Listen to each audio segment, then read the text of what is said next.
ఆత్మత్వం అన్ని ఆత్మ ఇది స్ఫుటీకృతం.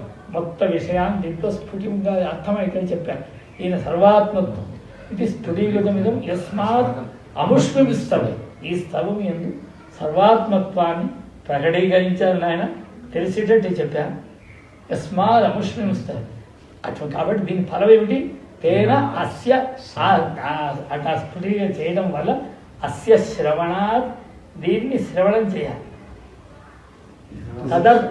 శ్రవణ తదర్థ మననాత్ ఆ అర్థాన్ని మననం చేయాలి. మళ్ళీ మళ్ళీ మళ్ళీ మళ్ళీ నెమరయ్యాలి. మళ్ళీ మళ్ళీ జ్ఞాపకం చేయాలి. రోజు చదవాలి. ఈ క్షణక్షరం చదువుతుంటా. ప్రతి పదానికి అర్థం చూస్తున్నా. మననాత్ ధ్యానాత్ దాన్ని ధ్యానం చేస్తుంది. సంకీర్త దాన్ని ఎప్పుడు ఉచ్చరిస్తున్నాను. చేస్తే ఏమవుతుంది? సర్వాత్మ